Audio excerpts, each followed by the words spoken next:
अपन इस पेज पे थे 181।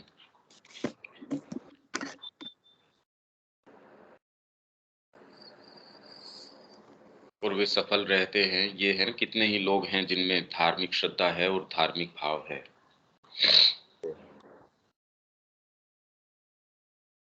और वे धारणा रखते हैं कि भगवान हाँ। उन्हें आगे ले जा रहे हैं। हाँ।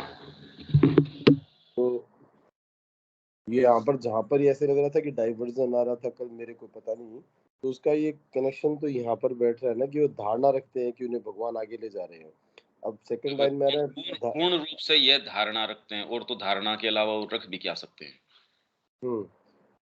लेकिन जो मेरे सेंटेंस कन्विक्शन है इस चीज का, मेरे इस चीज का कन्विक्शन है। इंग्लिश में क्या बोलते हैं देखते हैं।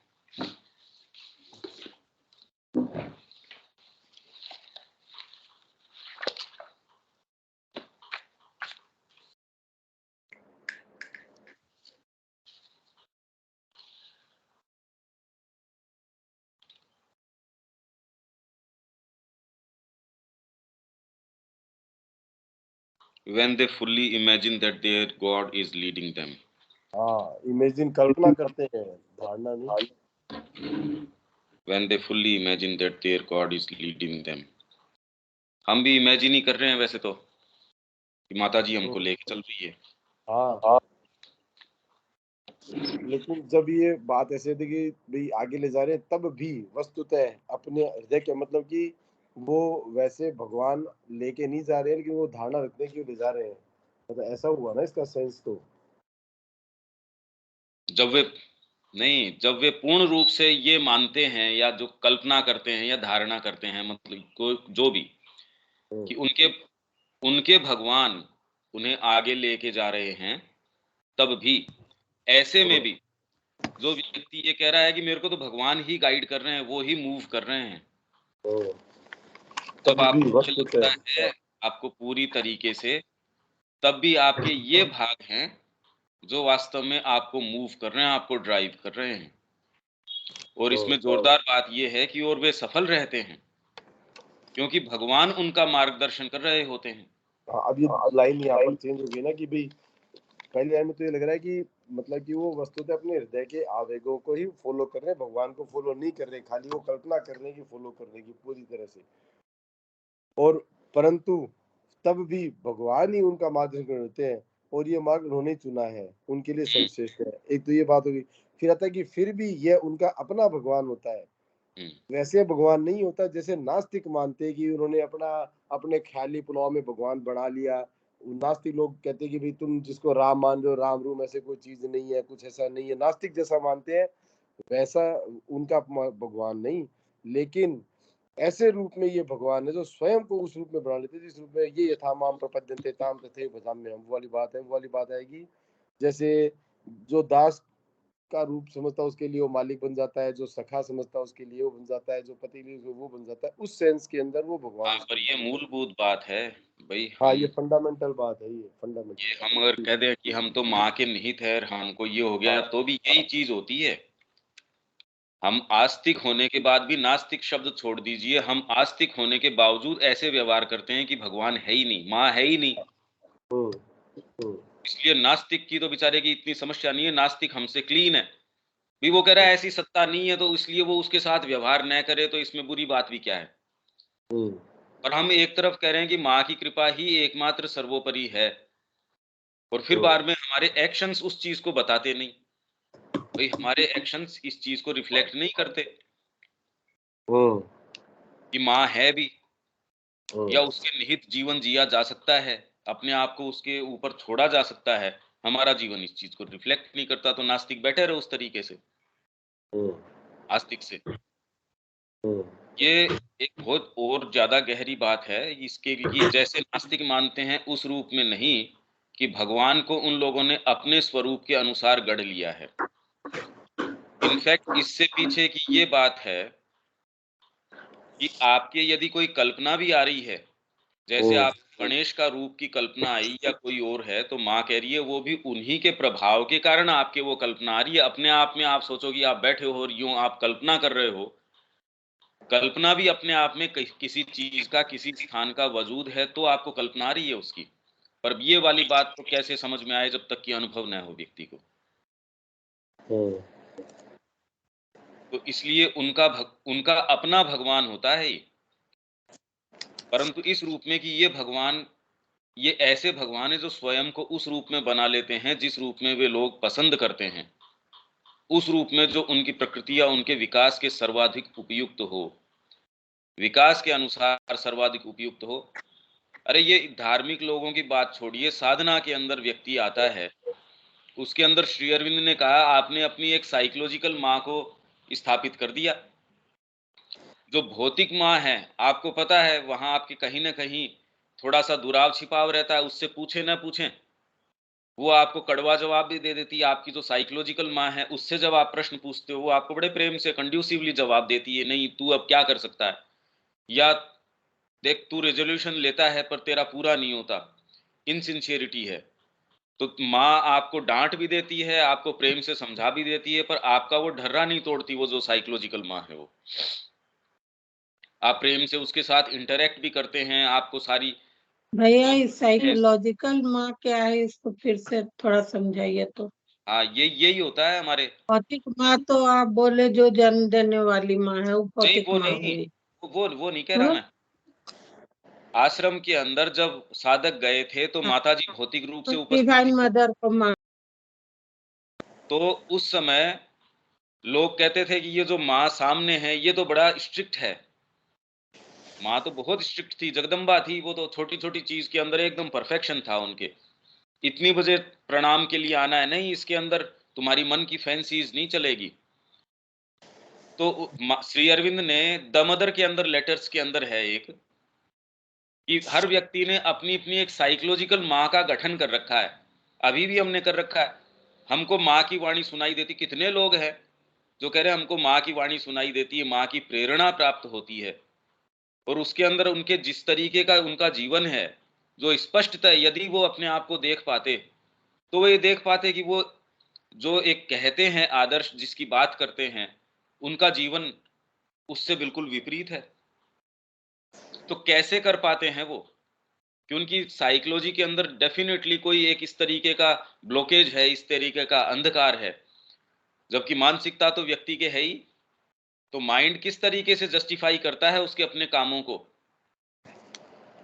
और उससे फर्क नहीं पड़ता आप सामान्य जीवन में हैं या साधना वाले जीवन में ज्यादा परेशान होते हैं आप, क्योंकि उसमें तो आपके ज्यादा गठन हो जाता है इस तरीके का।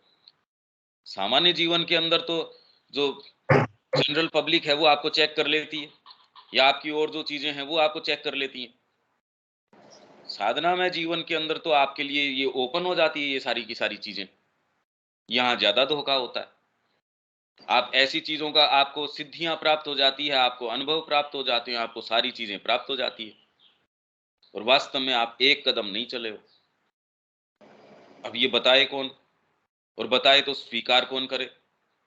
श्री अरविंद को एक व्यक्ति ये कह रहा है, ये सारे पत्र मैं आपको बता सकता हूं जहां वो श्री अरविंद को ये कह रहा है कि आपने मेरे को अंतरदर्शन के अंदर ये कहा रात को कि मैं तेरी निष्ठा चेक कर लूंगा, भौतिक रूप से तेरे को मैं एक निर्देश दूंगा, तेरी निष्ठा इसके अंदर है कि उसको स्वीकार मत करना।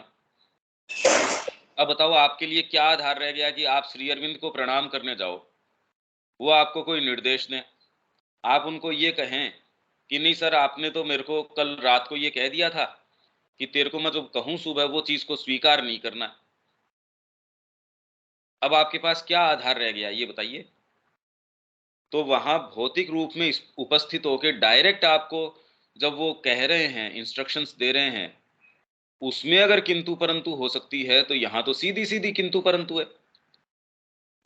हमने पढ़ के, लिख के, समझ के, सोच के, अपनी अभीप्सा से इससे उससे साधना के मार्ग को अपना लिया, उसमें चल दिए, ये तो नेक्स्ट टू इम्पॉसिबल है। ये कैसे संभव हो सकता है। ऐसे ऐसे जालघात हमारे उस समय जब गुरु की साकार आपके पास वहां उपस्थिति है, सशरीर वो आपको ये कह रहे हैं नहीं नहीं ये नहीं। माँ को व्यक्ति ये कह रहा है, जगदम्बा हम कह रहे हैं आज अभी, वो कह रहा है माँ मेरे को इस समय ध्यान बहुत अच्छा लगता है। माँ कह रही है नो नथिंग डूइंग, इस समय प्रणाम के लिए आया कर। उसने अगर इस बात को स्वीकार भी कर लिया होगा सहर्ष, तो भी कोई भाग तो इस तरीके का है जिसने ध्यान को वरीय समझा इससे कि इस समय माँ को प्रणाम करने से, अरे और कौन सा तत्व है जिसको प्रणाम करोगे या जिसका ध्यान करोगे या जिसका कुछ भी करोगे, साक्षात तो आपके सामने है। तो ये बड़ी भारी समस्या रहती थी। तो कुछ के ये मन में था कि जो लोग श्री अरविंद की पर्सनल सेवा के अंदर हैं, जो 3 4 5 लोग थे, और कोई मिल नहीं सकते। दिलीप मोहन रॉय की बड़ी पीड़ा थी इस चीज की। कृष्ण प्रेम को वो लिखते थे, हमारे गुरु जो हैं वो हमसे पर्सनल सेवा नहीं लेते। उनके मन में ये था कि इनका तो आध्यात्मिक विकास हो रहा, हम हमसे मिलते नहीं है, हमारा कोई आध्यात्मिक विकास हो नहीं रहा फिर बाद में जितना उनका हो रहा है, या जो भी उनके मन में रही होगी। जब श्री अरविंद को लिखा, उन्होंने कहा इसमें आप जो वहां काम कर रहे हैं, यहाँ मेरे पास काम कर रहे हैं, इसका इनके कोई विशेष, खाली बस एक ठीक है आपको एक काम दिया गया है, इनको एक काम दिया गया है, इससे ज्यादा और कोई नहीं है कि ग्रेस की क्रिया आपके ऊपर कम है, इनके ऊपर ज्यादा है। पर हमारी मानव प्रकृति इसी तरीके से बार्गेन है, गिव एंड टेक है। मेरा इसमें क्या लाभ, गुरु मेरे से, मैं उनसे क्या ले सकता हूं।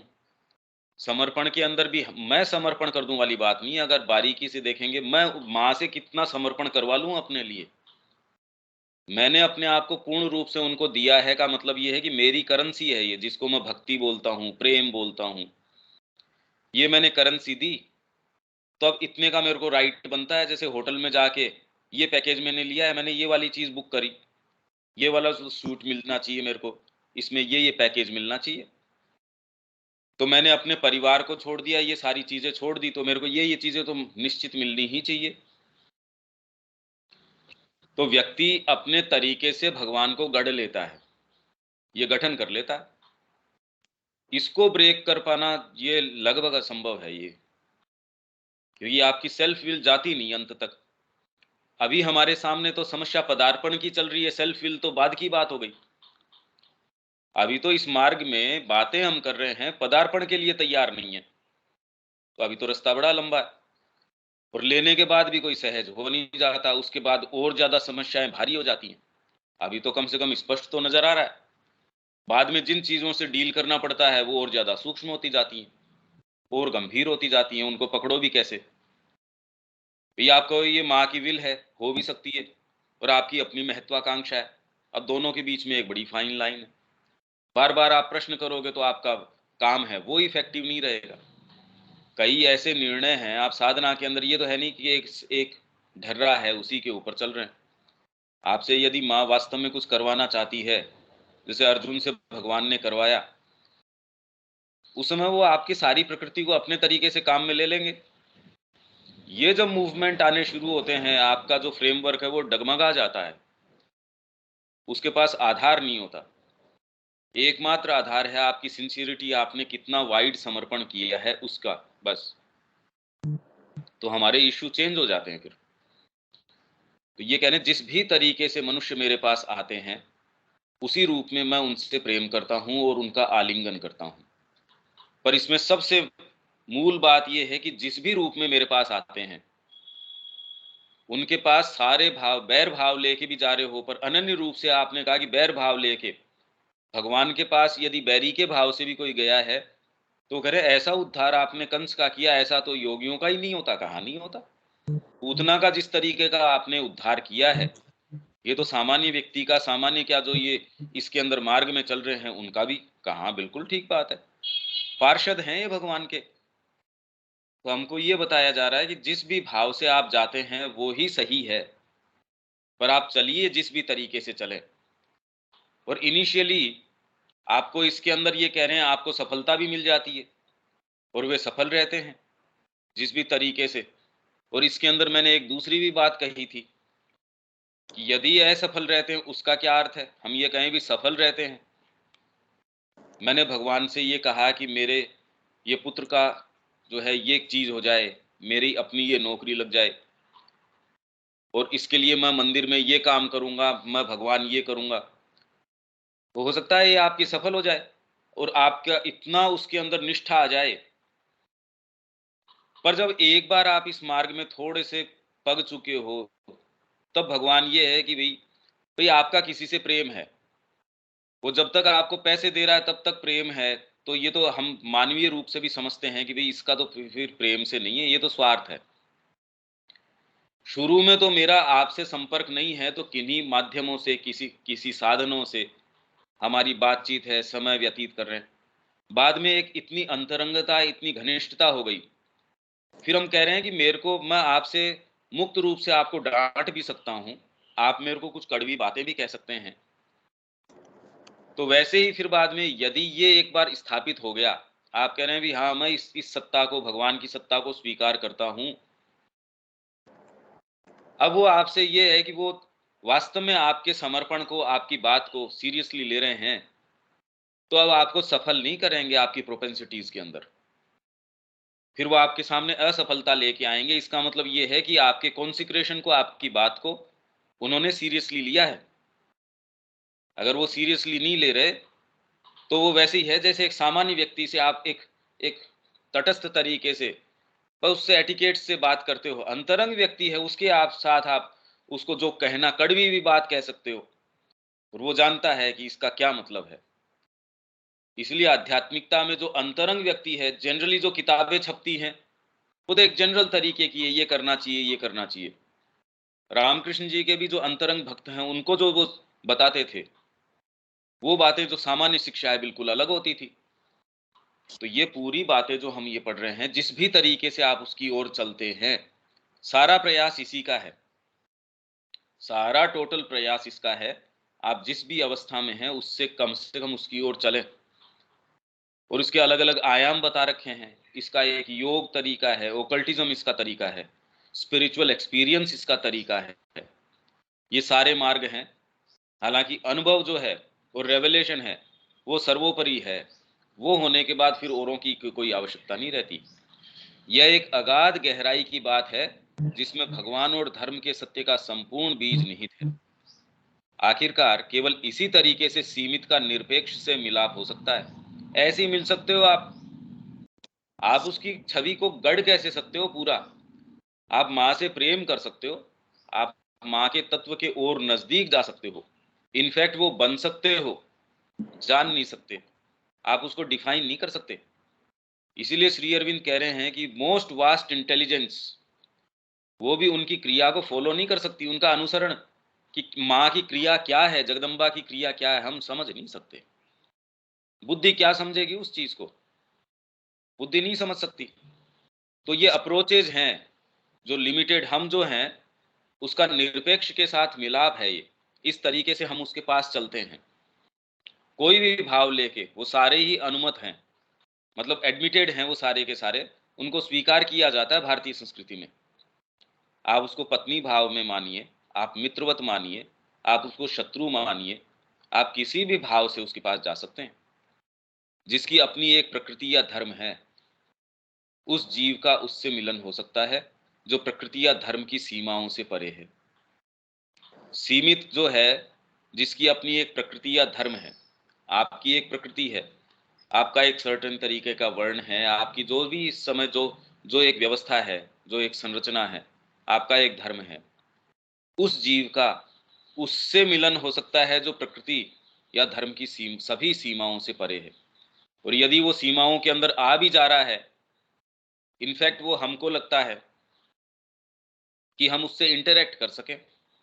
अगर ये कह दिया जाए कि निरपेक्ष है, वो किसी रूप में नहीं आ सकता, तो फिर ये रूप किस चीज के हैं?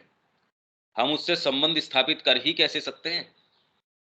और जोरदार बात इसके अंदर ये है कि एक शालिग्राम भी है, एक छोटा सा शालिग्राम है, वो कह रहे हैं ये साक्षात है, ये अखिल ब्रह्मांड हैं, वो सारे के सारे इसके अंदर हैं, और उनसे परे भी मानव विचार, मानव आध्यात्मिकता जिसकी ऊंची से ऊंची कल्पना भी कर सके, वो इस शालिग्राम के अंदर है।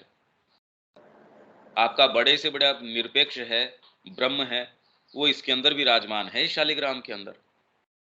और लोगों ने उससे यात्रा करी एक शालिग्राम के माध्यम से, और साक्षात्कार प्राप्त किया है, और इस तक आए हैं। अब ये कितनी विचित्र बात है।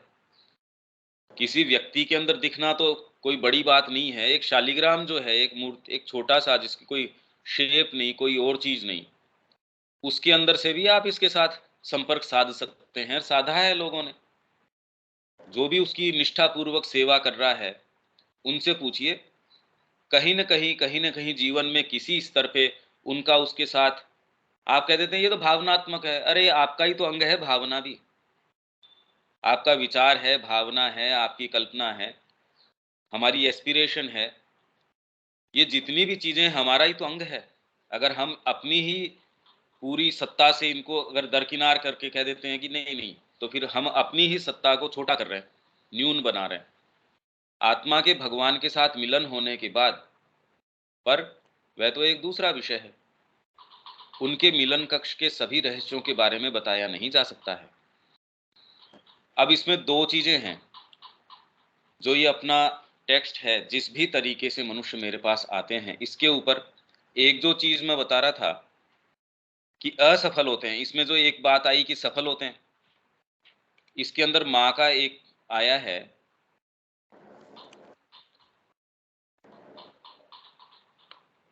वो मैं शेयर कर देता हूँ।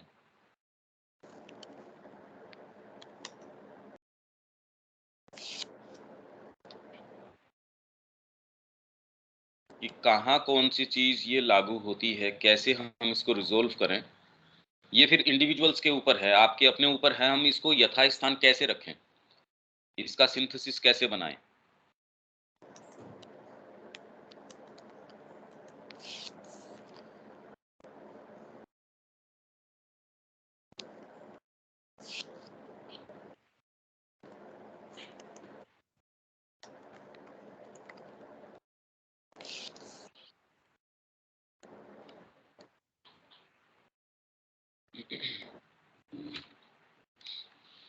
ये मिल रही है ना स्क्रीन?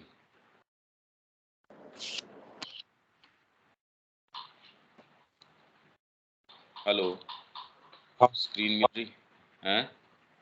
मिल रही है। हाँ, ये अपनी ही जो पुस्तक है, जो सिलेक्शंस वाली, उसमें तीसरा वॉल्यूम। इसका क्या? एनी हाउ आप स्क्रीन के ऊपर देख सकते हैं। हम्म,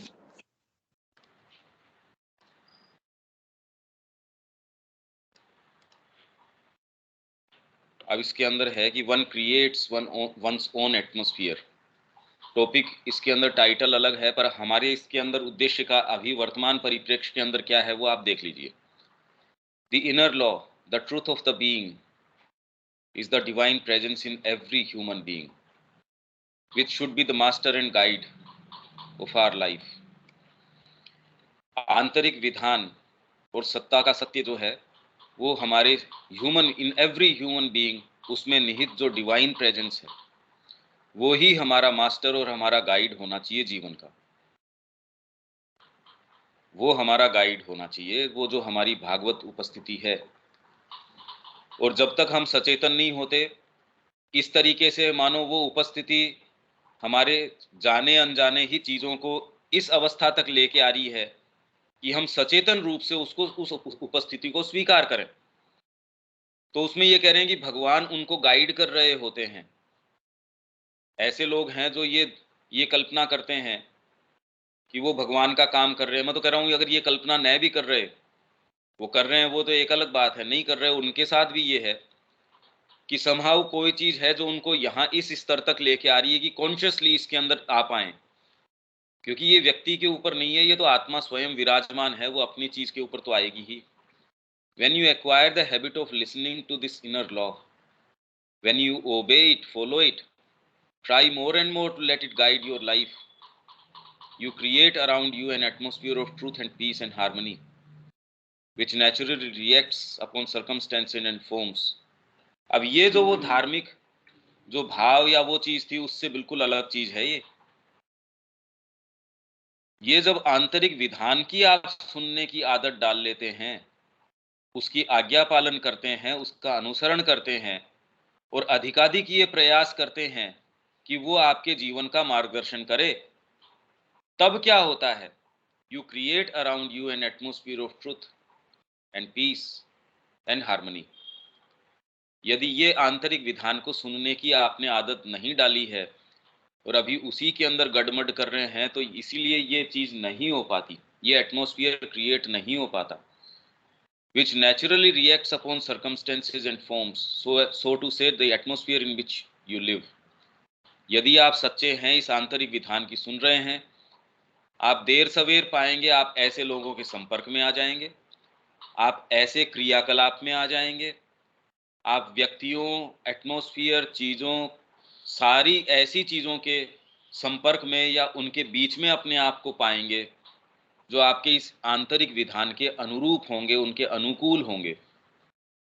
यदि ऐसा नहीं है तो कहीं न कहीं हमारे एक बीच में ब्लॉकेज है। When you are a being of justice, truth, harmony, compassion, understanding, of perfect goodwill, this inner attitude, the more sincere and total it is, the more it reacts upon the external circumstances. यदि बाहरी circumstances पे ये नहीं हो रहा, तो इसका मतलब कहाँ व्यवधान है वो देख लीजिए। Note that it necessarily diminishes the difficulties of life. अब ये आ गई वो बात। इसका मतलब ये नहीं है कि आपके लाइफ की डिफिकल्टीज डिमिनिश हो जाएंगी, कम हो जाएंगी, जबकि उसके अंदर बात ये आ रही थी धार्मिक व्यक्ति इससे चलता है और वो जीवन में सफल हो जाता है, क्योंकि भगवान उसका मार्गदर्शन कर रहे होते हैं, क्योंकि ये वही भगवान है। वो इसलिए सर्वश्रेष्ठ मार्ग है क्योंकि भगवान ने उनके लिए चुना है, और ये भगवान वो नास्तिक वाले भगवान नहीं है। अब इसको सारे को इसके परिप्रेक्ष्य में देखिए, सारी बात चेंज हो जाएगी कि मोर सिंसियर, और यदि टोटलिटीज आपका इनर एटीट्यूड अगर होगा तो वो आपके एक्सटर्नल सर्कमस्टेंसेस के ऊपर ज्यादा रिएक्ट करेगा। आप ये पाएंगे कि आराम से आप पहले परिवार चला रहे थे और चीजें चल रही थी, उसमें समस्या आनी शुरू हो गई। हालांकि अभी जो समस्याएं हैं उसको ये आप मान लें कि आपकी ये साधना का अंग है, वो तो इस पे डिपेंड करता है ये वाली बात आई है या नहीं आई है। But it gives these difficulties a new meaning. ये जो डिफिकल्टीज है इसको एक नया अर्थ। अब ये सारी बातें देखो साइकोलॉजिकल और गहरी चल रही हैं, अब इसको कैसे बताएं कि ये डिफिकल्टीज कोई आवश्यक नहीं है कि आपकी कम हो जाएं। तो ऑलरेडी मनुष्य कहता है यार सारे दिन समस्याओं से घिरा हुआ हूं, इनफैक्ट इनसे पिंड छुटाने के लिए तो साधना में गया था। तो ये कह रहे हैं आपके लाइफ की डिफिकल्टीज कम नहीं हो जाती, पर समस्या ये है कि जिसको आप अभी डिफिकल्टीज कह रहे हैं वो तो वहां रहती ही नहीं, और अभी आपको कल्पना नहीं है कि आपके जीवन के अंदर और कोई दूसरे आयाम या मुद्दे भी हैं क्या, वो अराइज हो जाते हैं।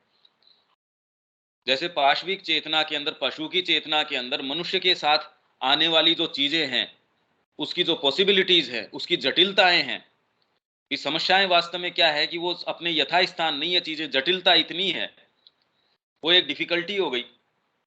अगर आप आंतरिक चेतना के अंदर वो यथास्थान रख देगी चीजों को, वो पहले तो इस प्रश्न पे आएगी मेरे को इसमें जाना चाहिए या नहीं जाना चाहिए, हठ धर्मिता से नहीं, मेरे को शादी करनी चाहिए नहीं करनी चाहिए। भैया आप कहते हैं आध्यात्मिकता का मतलब ये है कि आप तो तपस्वी हो गए, तो हमारे ऋषि अगर यही एटीट्यूड अपनाते तो आज हम ये बात करने के लिए नहीं बैठे होते। तो ये जटिलता मानवीय चेतना के साथ इतनी आती है, और यदि डीपर कोई सेंस नहीं हो तो हम उसको सही यथास्थान रख नहीं पाते। तो जो आपकी समस्याएं हैं ये कोई जरूरी नहीं है कि इस एटीट्यूड से डिमिनिश हो जाएंगी, but it gives these difficulties a new meaning.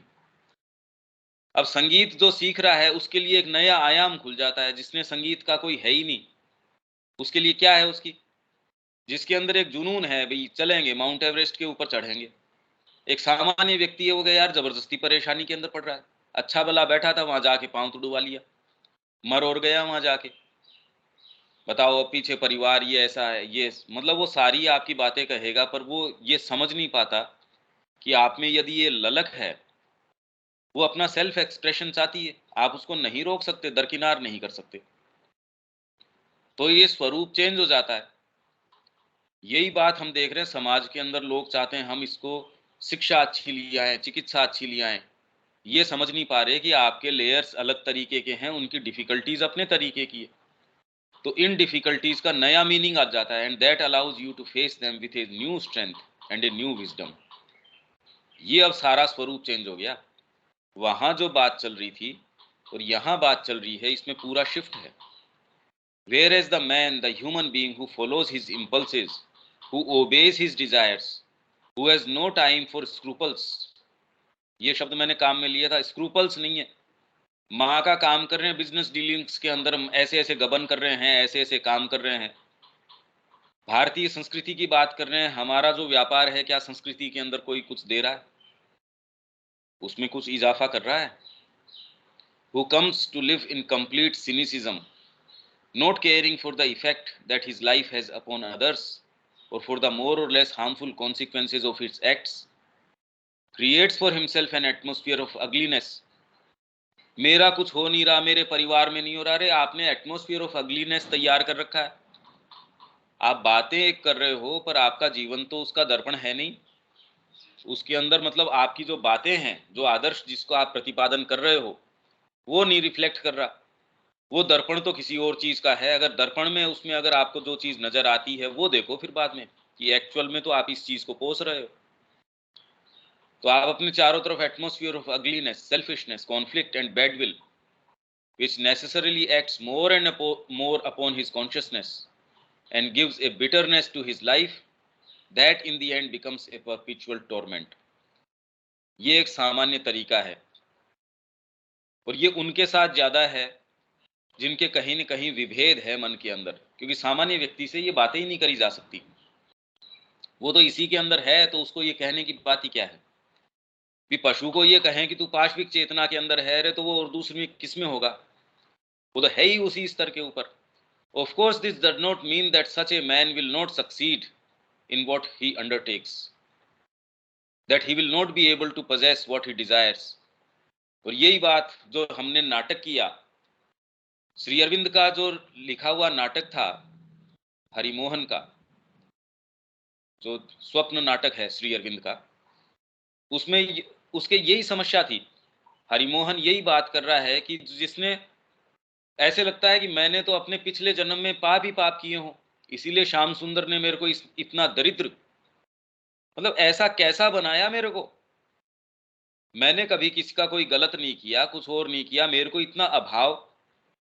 और ये पास के अंदर 3 कौड़ी जो है, मतलब इसके तो कोई धर्माचरण की ऐसी कोई बात ही नजर नहीं आती। पर पिछले जन्म में पता नहीं इसने कोई पुण्य किए होंगे। देखो कैसा महल, कैसी अट्टालिका, नौकर चाकर, वैभव, धन संपत्ति, मान बड़ाई, ये सारी चीजें इसके पास है। तो श्री अरविंद इतना सुंदर उसके अंदर ये सामने लेके आ रहे हैं कि उसको फिर बाद में मानसिक शक्ति देते हैं, उसके द्वारा उसके महल में प्रवेश करवाते हैं। और वो उसके मन में प्रवेश करके ये देखता रहे, ये क्या, हम जिसको सक्सेस कहते हैं, जो और चीजें हैं वो उसको मिल भी गई, तो भी इसकी कंडीशन आंतरिक तो बड़ी खराब है। ओहो ये क्या है। और उस माध्यम से श्री अरविंद हमारे सामने जो चीज लेके आते हैं बड़ी सुंदर है वो। तो ऐसा व्यक्ति जो हमने ऊपर अभी बात करी, इसमें atmosphere of ugliness, selfishness, conflict, bad will, ये सारी हैं। पर इसका ये अर्थ नहीं है कि वो व्यक्ति अपने कामों में, जो भी काम वो लेता उसमें सफल नहीं हो जाएगा। इनफैक्ट अभी हमको ये नजर आता है कि ऐसा ही व्यक्ति व्यापार के अंदर गया, जो स्क्रूपल्स रखता है ना, झूठ नहीं बोलूंगा, वो तो उसका तो एक नहीं चीज बिक रही। और जो सारे झूठ ही झूठ बोल रहा है, आप कह रहे यार ये क्या झूठ का बोलबाला है क्या इस जगत के अंदर, कि ये व्यक्ति तो बिल्कुल सफल होता नजर आ रहा है। राजनीति के अंदर वो है, चिकित्सा के अंदर जो सही दवाई है उसको कौन लेगा, कोई नहीं लेना चाहता। सफल वैद्य है वो, अगर आपको वास्तव में दवाई देगा, आप थोड़े समय बाद में इम्पेशेंट हो जाओगे, आप ये कहेंगे यार इतना समय हो गया ये आयुर्वेद लेते हुए। वही वैद्य आपको जो है स्टेरॉइड्स अपनी दवाई के अंदर पीस के खरल के अंदर थोड़ी सी दे देगा, आप ये वैद्य ठीक है, ये सफल है भाई। वो भी सफल है, उसकी जय जयकार हो रही है, इस बाबा की जय जय जय जयकार हो रही है, अरे वाह ये ओहो। और वो जय जयकार किस नाम से, देखो कितने भक्त हैं इसके पास इतना बड़ा साम्राज्य है, या इसको ये सिद्धियां हैं। कहने का मतलब आपको कौन सी चीज प्रभावित करती है, उसकी दुकान के ऊपर ये चीजें होनी चाहिए, तो इसका मतलब इसकी दुकान बड़ी सफल है, बहुत बढ़िया है। इसका इतना प्रभाव है, सरकार के ऊपर इसकी इतना प्रवेश है, इसकी बातें ये भी मानते हैं। अरे भाई इसकी बात तो कोई मानता नहीं, इसके पास ऐसे कोई चमत्कार भी नहीं है, मैं जाता हूं तो मेरी बीमारी भी ठीक नहीं कर सकते। आज ज्यादातर तो योग को या इसको इसी का पर्याय मान लिया गया है। वो बैठ के आपको हेल्थ टिप्स देते हैं, भागवत कथा कह रहे हैं, हेल्थ टिप्स दे रहे हैं, और इतनी भीड़ आ रही है, हाँ भाई बड़ा अच्छा, वो सक्सीड करते हैं। तो ऐसा व्यक्ति सक्सेस नहीं उसको मिलती हो, ये नहीं है इसका मतलब कि इसका ये अर्थ नहीं है कि he will not be able to possess what his desires, मिल जाएगा उसको। These external advantages disappear only when there is within the inmost being a spark of sincerity। ये अगर आपके पास है ना, अब ये तो बहुत बड़ी बात हो गई, which persists and makes him worthy of this misfortune। अगर मिसफॉर्चून के लिए आपको, अगर आप में स्पार्क ऑफ इनसिंसियरिटी है, तो inmost being a spark of which persists and makes him worthy of this misfortune, ये उसके साथ, बेचारे के साथ ये दुर्भाग्य हो गया है, misfortune. If you see such a bad man, ऐसा जो व्यक्ति है, become unlucky and miserable, you must immediately respect him. तो आपको ये देखना चाहिए कि हाँ, तब आपको रेस्पेक्ट करना चाहिए। क्यों? It means that the flame of inner sincerity is not altogether extinguished। उसकी जो आंतरिक सिंसियरिटी की फ्लेम है, वो पूरी तरीके से बुझ नहीं चुकी है वो। और जो डिवाइन ग्रेस है, आपकी उस सिंसियर पार्ट को सीरियसली ले रही है, and something still reacts to his bad actions. तो यदि आप ये दलीलें दे रहे हैं कि देखो मेरा व्यापार पहले इतने करोड़ का था, इसमें इतने जीरो और लग गए हैं, आप उसमें 10,000 जीरो और भी लगा लोगे, तो आप उसी चीज को परपिचुएट कर रहे हो जो धरती पे करते आए हैं। आपकी आत्मा की सिंसियरिटी की डिमांड अलग तरीके से होगी। ये यदि आप टटोल लेते हैं, वो आपको फिर पता चल जाएगा। तो दूसरों के हिसाब से ये लगेगा, अरे यार ये अनलकी है। बाद में आपको भी ये लगेगा कि वहां हम असफल रहे, ये माँ की कितनी बड़ी कृपा है। वही बात है कि मैं इस लिफ्ट के अंदर अगर चला जाता, ये थोड़ी देर बाद में क्रैश हो गई, ये तो बहुत अच्छा रहा, माँ की कृपा रही कि मेरे को किसी चीज ने रोक दिया। वैसे ही जीवन के अंदर यदि आपको लगता है आप सफल हो रहे हैं, आपका व्यापार, आपकी प्रोपेंसिटीज, आपकी कामनाएं वो सफल हो रही हैं, आपके पास धन संपदा खूब अच्छे से आ रही है, आप बेटर ऑफ हैं, तो इसका मतलब आपसे भगवान दूर ही कर रहा है। और जब यदि आप इसके अंदर सिंसियरिटी की स्पार्क है, तो वो फिर बाद में आपको इन चीजों में जाने से रोक, मतलब आपका बचाव करेगा।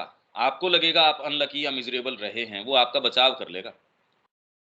ये आपको बाद में पता चलेगा, यदि आप में सच्ची चेतना या वो होगी, तो पता चलेगा उसने बचाव कर लिया मेरा। अब ये दो दृष्टिकोण है, देख लो। शुरू के अंदर उस चीज के पास जाने के लिए वो आपके साथ वैसा व्यवहार भी कर सकता है वो आपके को आकर्षण भी दे सकता है कि भी कैसे तो चले उसके पास। तो इसका मतलब ये है कि वो अनैतिक है, क्या है। देखिए, मानवीय आपका तर्क है इन चीजों के ऊपर लागू नहीं होता, इसीलिए इसमें एकमात्र गाइडेंस गीता है, या ये जो चीजें हैं ये जिस तरीके से विवेचन करती हैं। अब इसके अंदर जो ये हम पैसेज पढ़ रहे हैं कि जिस भी तरीके से ये गीता से आया है, मैं आपसे ये गीता की स्क्रीन शेयर कर देता हूँ, ये इसकी कमेंट्री और पढ़ देता हूँ। ये स्क्रीन दिख रही है ना, ये यथा माम प्रपद्यन्ते तांस तथैव भजाम्यहम्, ये आपका गीता के चौथे अध्याय का और 11वां श्लोक है। ये अपनी पुस्तक जो है, जो 2 भागों में है, उसका पेज 274 पहला भाग है ये कमेंट्री का। हे पार्थ, मनुष्य जिस किसी भी रूप में मेरे पास आते हैं, उन्हें मैं उस ही रूप में प्रेम पूर्वक स्वीकार करता हूँ। पर मेरे पास आते हैं, ये वाली बात है, जिस भी तरीके से मेरे पास आते हैं, आप तो स्वीकार ही नहीं करते उनकी सत्ता को। साधना में भी आ गए तो भी इसके अंदर पता नहीं है या नहीं है, पता नहीं है ये है क्या होगा। अरे माँ की कृपा के भरोसे आपने छोड़ दिया तो स्वीकार तो करो फिर बाद में कि उसके अंदर इतनी इंटेलिजेंस तो होगी। मनुष्य हर प्रकार से मेरे द्वारा निर्धारित किए हुए मार्ग का अनुसरण करते हैं। अब ये इसके अंदर फुटनोट, भगवान हर एक व्यक्ति को ठीक वही देते हैं जिसकी वह उनसे आशा करता है।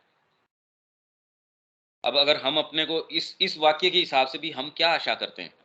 क्या हम आशा करते हैं कि भाई वो, हम एक्सपेक्ट करते हैं उनसे हमको ये देंगे? मुश्किल ही हम इस तरीके से फ्रेम कर पाते हैं। सामान्य जीवन में तो मैकेनिकली हम ड्रिवन होते, क्या आशा करते हैं उनसे? यदि तुम यह मानते हो कि भगवान बहुत दूर और क्रूर हैं, तो वे दूर और क्रूर होंगे, क्योंकि ऐसा तुम्हारे परम कल्याण के लिए आवश्यक होगा कि तुम भगवान के कोप का अनुभव करो। काली के उपासकों के लिए वे काली होंगे और भक्त के लिए परमानंद, और वे ज्ञान के जिज्ञासु के सर्व ज्ञान होंगे। मायावादियों के परात्पर निर्गुण ब्रह्म, नास्तिक के साथ वे नास्तिक होंगे और प्रेमी के प्रेम। वस्तुतः भगवान वही हैं जिसकी तुम उनसे अपनी गहरी से गहरी अभीप्सा में आशा करते हो। ये आपकी डीपेस्ट जो एस्पिरेशन है, कोई जरूरी नहीं इसने आज तक आप शब्दों के अंदर अपने आप को डिफाइन किया हो, निरूपित किया हो। ये आपके अंदर है। जो वैज्ञानिक है, जो परमात्मा को नहीं मानता, उसके अंदर कोई एक ऐसी चीज बैठी है जो परमात्मा को जड़ तत्व मानता है, इसलिए वो सर्वत्र एक एनर्जी, जड़ तत्व के पीछे कोई शक्ति, प्रकृति, इस तरीके से उसका साक्षात्कार करता है, धीरे धीरे उसके अंदर प्रवेश करता है।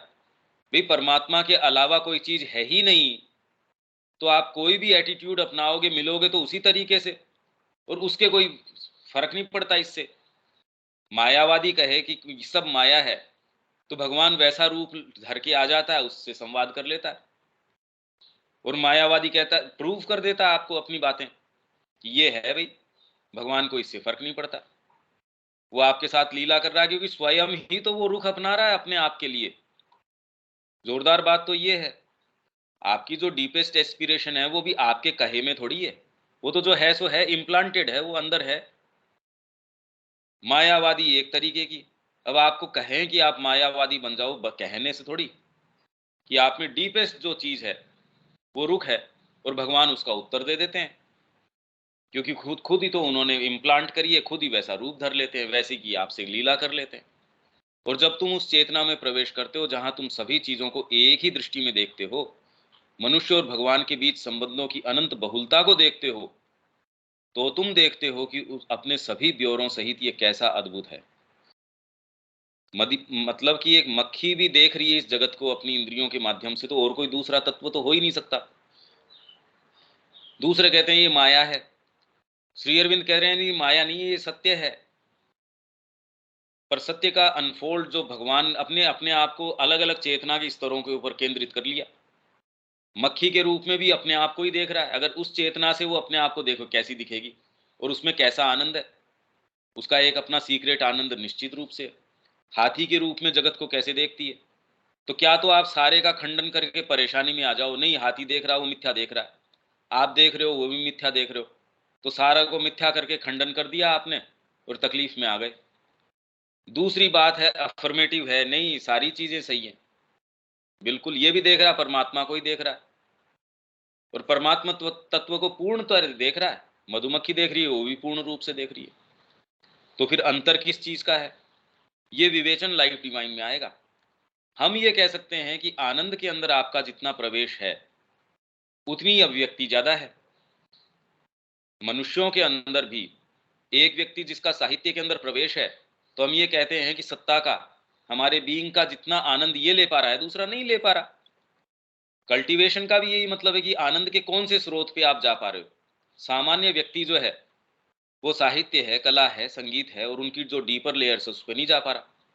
वहीं एक जो परमात्मा की ओर चलता है वो ऐसी स्टेट्स के अंदर ऐसी चीजों में चला जाता है। सावित्री किन किन चीजों का वर्णन कर रही है देख लीजिए। तो आपका अगर इनमें प्रवेश है तो इसका मतलब आप और नजदीक हैं अपने स्वयं के तत्व से। हम ये डिफाइन कर सकते हैं भी कहने की बातें हैं ये, और अपने आप में क्या है वो तो भगवान मालिक है। तुम मनुष्य जाति के इतिहास पर दृष्टिपात कर सकते हो और यह देख सकते हो कि मनुष्य जो समझे हैं, उन्होंने जिसकी इच्छा और आशा की है, जिसके स्वप्न देखे हैं, उसके अनुसार भगवान कितने विकसित हुए हैं। यही बात अभी हमारे पैसेज के अंदर थी कि उन्होंने अपने तरीके से गढ़ लिया भगवान को। तो क्या मतलब, गढ़ लिया तो क्या भगवान नहीं है? तो माँ उसका उत्तर दे रही है कि गढ़ लिया का मतलब ये है कि आपकी चेतना का जो स्तर है, भगवान उतना रिफ्लेक्ट करते हैं, आप उनकी प्रतिमूर्ति उतनी बना पाते हैं। बच्चा एक कोई कलाकृति देख रहा है, देख मान लो उन्हीं गणेश को, गणेश जी सामने बैठे हैं सपोज, उन्हीं को देख रहा है वो, पर देख के जब वो कागज के ऊपर उसके उकेर रहा है, वो एक कैरिकेचर होगा, भोंडा सा एक एक प्रतिकृति होगी उसकी। वहीं कोई अच्छे से उसको उकेर पाएगा, है गणेश जी वही। तो तत्व तो वही है। मनुष्य जाति जितनी विकसित है, जितना उसके अंदर वो डाल पाया है, और युग चक्र के हिसाब से मतलब इसमें अलग अलग गतियां हैं, पर एक समय में एक की ही बात करी जा सकती है। तो वैदिक समय के अंदर एक तरीके का वर्णन था, आप ये देखिए। तो माँ कह रही है कि बड़ा एस्थेटिक तरीके का वर्णन है ये, वेदों के अंदर जिस तरीके से जगत का वर्णन किया है बड़ा एस्थेटिक तरीके का है, माँ एक जगह ये कह रही है। और किस प्रकार वे जड़वादी के साथ जड़वादी रहे हैं, किस प्रकार वे प्रतिदिन विकसित होते जाते हैं, विकसित होते ही जा रहे हैं। वेद के अंदर सारे देवताओं को का जो फंक्शन है, वो आपके ही साइकोलॉजिकल पावर्स हैं, उनको किस तरीके से निरूपित किया गया है। जो आपके ब्रह्मा है, विष्णु है, महेश है, ये ट्रिनिटी है, इसका फंक्शन वेदों में एक तरीके का है, जिसमें शिव जो है, महेश जो है, उसको वो रुद्र के रूप में, और रुद्र के अपने फंक्शंस हैं। वो ही पुराणों के अंदर जब आती है वो चीज, उसमें आपकी सरस्वती, इस पूरी ट्रिनिटी के ब्रह्मा विष्णु महेश और उनकी जो शक्तियां हैं, उनके फंक्शन बिल्कुल अलग तरीके के हैं। तो वैदिक सरस्वती के जो फंक्शन उसमें एट्रीब्यूट किए गए हैं, पुराणों में आते आते उनके एट्रीब्यूट चेंज हो जाते हैं। और श्री अरविंद कह रहे हैं ये बात खाली भारतीय संस्कृति में नहीं रही, ये जो पुरानी चेल्डियन थी या ग्रीक थी, इनके अंदर भी हम इसके समकक्ष या इसी के तरीके से हम परिवर्तन देखते हैं। और उसको फिर बाद में कहते हैं मनुष्य जाति की प्रकृति जिस तरीके से विकसित होती है, उसकी मानसिकता जिस तरीके से विकसित होती है, उसको वो कह रहे हैं शुरू के अंदर अपनी जो ह्यूमन साइकिल है, उसके अंदर श्री अरविंद ये बता रहे हैं कि कैसे अलग अलग समय आते हैं। आज का जो समय है मटेरियलिज्म का, उसके अंदर वो ही बात श्री अरविंद ने आके हमारे सामने एक नई पद्धति रख दी, एक नया दर्शन हमारे सामने वही चीज का रख दिया। तो भगवान विकसित होते जा रहे हैं। आज से पहले परमात्मा की परिकल्पना थी, वो जिस भी तरीके की थी वो ओवर माइंड तक की थी, अब लाके इन्होंने सुप्रामेंटल तक की विकसित कर दी। पशुओं के लिए हो सकता है हम देवता महसूस होते हैं उनको। तो जैसे आपकी चेतना विकसित होती है, प्रतिदिन वो विकसित होते जाते हैं, और जैसे जैसे मानव चेतना अपने आप को विस्तृत करती जाती है, वैसे ही वे दिन प्रतिदिन निकटतर तथा और अधिक प्रकाशमान होते जाते हैं। भगवान तुम्हारी अभिप्सा के अनुसार तुम्हारे साथ हैं। स्वभावतः इसका यह अर्थ नहीं कि वे तुम्हारी बाह्य प्रकृति की सनकों के आगे झुक जाते हैं। बिल्कुल ठीक यही बात आ गई। मतलब वो पहला सेंटेंस ये था कि वो तुमको सफल कर देते हैं, तो तुम तो ये मानो कि भाई ये तो मेरे को एक मूल सूत्र मिल गया, तो मेरी जो भी सनके हैं भगवान को तो उनको पूरा करना ही चाहिए। और पहला सेंटेंस ये कहता प्रतीत भी होता है कि वो हाँ ये करते भी हैं और करते हैं, पर वो आपको बारीकी से देखना पड़ेगा। जब आप जाते हैं और ये कहते हैं भगवान मैं आपके को सवामणी का भोग लगाऊंगा, या आप कैसी प्रार्थना करते हैं, आप खुद अपनी प्रार्थनाओं की उनकी जो नेचर है, उनका जो टेक्सचर है, उस पर थोड़ा ध्यान दीजिए। कौन सी वाली पूरी होती है, कौन सी वाली कितनी गहरी थी, वो तुरंत अपना प्रभाव लेके आती है। क्योंकि ये कहा जाता है कोई भी जो प्रेयर है वो अनआंसर्ड नहीं छोड़ी जाती। पर आप ये भी पाएंगे कि प्रेयर करना भी तो आपके हाथ में नहीं है। अरे भाई ये जो एक ऐसी गुत्थी है, एक ऐसी पहेली, आप कहें प्रेयर जो है अनआंसर्ड नहीं होती, पर सच्ची प्रेयर भी तो आपके हाथ में नहीं है। आपको कहें आप मानसिक रूप से फ्रेम करते रहेंगे, सच्ची प्रेयर तो आएगी, नहीं आएगी नहीं आएगी। रामकृष्ण जी से कहा कि सबकी आप सही कर रहे हैं, ठीक कर रहे हैं। उनसे सब उनके भक्तों ने कहा कि भाई आप अपने लिए काली से कहो ना आपकी ये ठीक करे, गले में आपके जो कैंसर हो गया, कि ना ये मैं नहीं कर सकता। कितनी बार उनको कहा कि जा तू ये काली से मांग के जा, आ मंदिर के अंदर। कितने भक्त हैं उनकी यही रिपोर्ट है, बार बार गए रामकृष्ण जी गए मांगने, हर बार जाते हैं वो वापस आ जाते हैं। विवेकानंद जी हैं, कोई भी है, आप माँ के पास जाते हैं, यदि आपको थोड़ा सा भी उसमें सेंस आ गया, आप कहे यार ये चीज माँ से मांगने लायक ना, तो उन्होंने कहा इसकी प्रार्थना तो मैं नहीं कर सकता। तो प्रेयर भी तो आपके कहे नहीं आती ना, तो प्रेयर अनआंसर्ड नहीं होती, ठीक बात है, पर प्रेयर आती ही नहीं।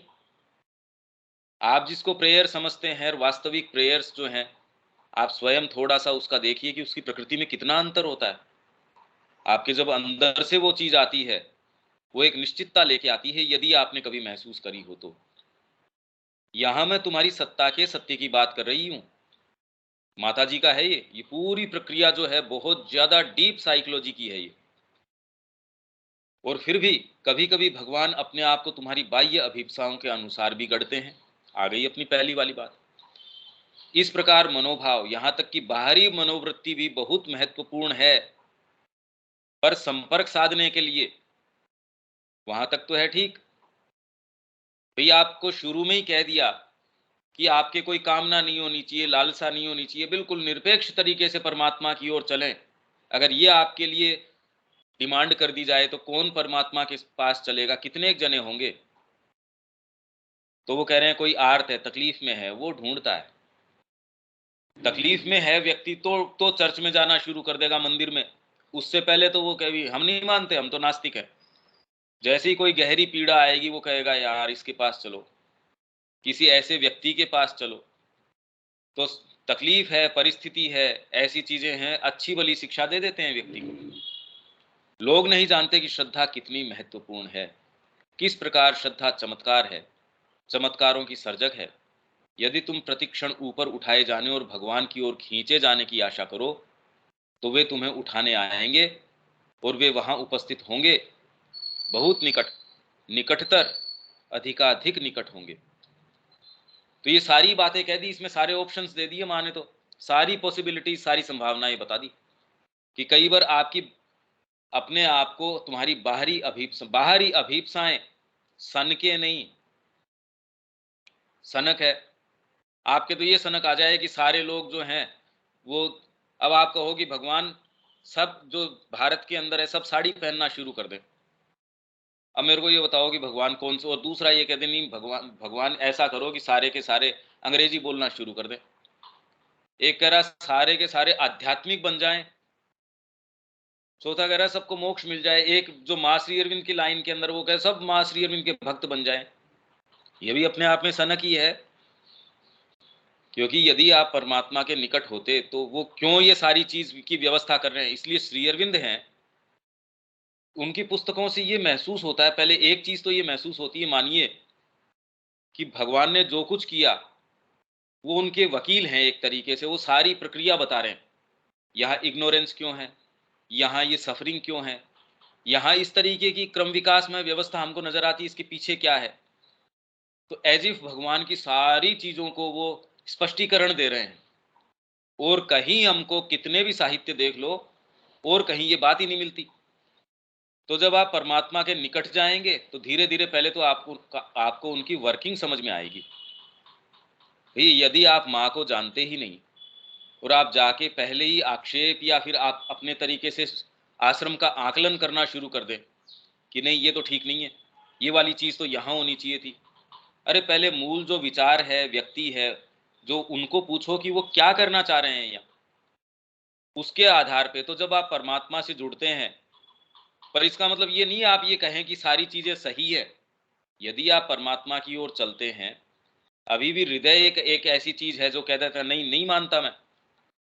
कारण रहा होगा तकलीफ का, इग्नोरेंस का, हम नहीं स्वीकार करते। और इस चीज का प्रमाण हमारे पास सावित्री है। सावित्री इस चीज का प्रमाण है कि आप परमात्मा की सारी चीज समझ गए हो।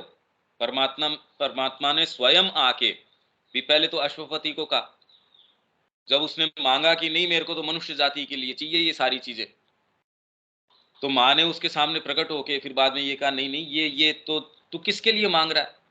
फिर मनुष्य जाति का वर्णन किया, ये तो ऐसी है। जो उसके बीच के अंदर उसी के जो लोग आते हैं उनको तो ये क्रूसीफाई करते हैं। कोई भी अवतार आ गया, किसी के भी आ गया, उसके साथ देखो किस तरीके का व्यवहार करती है ये मनुष्य जाति। तो फिर बाद में विजन एंड दी बून वो है ही। उसके उत्तर स्वरूप सावित्री का आगमन हुआ। अब सावित्री जब पहले तो मृत्यु के साथ जो भी चर्चा परिचर्चा करती है वो सारी दलीलें, उसके बाद सुप्रीम के साथ करती है, वहां भी वो कहती है नहीं, मन ही मानती इन बातों को। तब फिर एक पार्ट पे आके श्री अरविंद ने पूरी नियति आगे एक ही इंस्पिरेशन में कह रहे हैं, सारी लाइनें आई, उन्होंने पृथ्वी का पूरा आगे का भविष्य पूरा रीराइट करवा दिया। ये भी संभावना है। तो ये सारी चीजें हैं और सारे हमने बता दिए शेड्स, एकदम सतह से लेके। इसमें यूं तो देखिए इसका डिस्क्रिप्शन, इसके अंदर कमेंट्री और भी है, आप अपने स्तर के ऊपर इसको पढ़ सकते हैं। पर यहां हम इसको, हमारी जो चर्चा है ये ऐसी चीजें हैं, ये सतह पे नहीं है, इसमें कुछ तो क्लैरिटी होगी। अब ये माता जी का जो अपन ने पढ़ा है, कितनी बातें इसमें हैं। क्यों दीपक?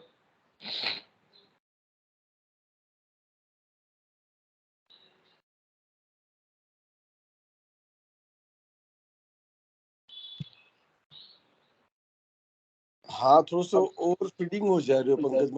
अगर ज्या काल आप चालू करियो तो कल जैसे अपन ने चालू किया था, अपन लाइन बाय लाइन मतलब पार्टिसिपेशन रहे ना चारों तरफ से, तो थोड़ा बेटर रहता है। मतलब क्या है कि वो हाँ फिर क्या है कि इतनी सारी चीजें हो जाती है ना, उसमें कुछ भी न तो कुछ चीज पल्ले पड़ती है न हाँ कुछ और होता है, और चीजें क्या है कि उसमें वो ऐसी खो जाती है। मतलब अभी मतलब बहुत सारी बातें थी, बहुत सारी चीजें हाँ, मैं हैं समझ उसमें। पा रहा हूँ इसको, मैं इसको समझ पा रहा हूँ। पर जो प्रेयर का जो कि कहाँ से कौन सी चीज आ रही है, जब तक देखिए हमने इसको गंभीरता से नहीं किया हो, ये बात मैं समझ पा रहा हूँ बहुत अच्छे से।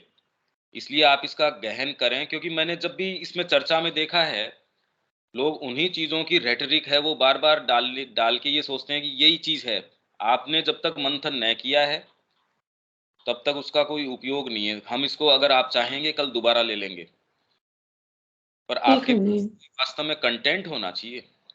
आपने कोई हाँ चीज करी हो तो वास्तव में इसका कुछ है, रेटरिक नहीं कि हमने पढ़ ली। आपके पास ये होना चाहिए, देखिए ये वाली बात ऐसे कि आपकी बाहरी एस्पिरेशन, ये आपके पास उसका कहीं ना कहीं साइकोलॉजिकल स्तर के ऊपर, ये मैं मान के चलता हूं कि आपने आज के दिन में इसका मंथन किया है। अगर ये सोचें कि इस क्लास में आए बस इसी समय हम ये कर लें और दिन भर हम करें नहीं क्योंकि हम हमारे और बहाने हैं, ये नहीं चल सकती। आपको इसको सर्वोपरि चीज लेके अपनी चेतना में रखना होगा, तब इसमें हम बहुत ज्यादा गहराई पे जा पाएंगे। मैं ये कहना चाहता था, हाँ जी। क्लास के बाद हमें इसको पढ़ना चाहिए और मंथन करना चाहिए, वो ज्यादा जरूरी है।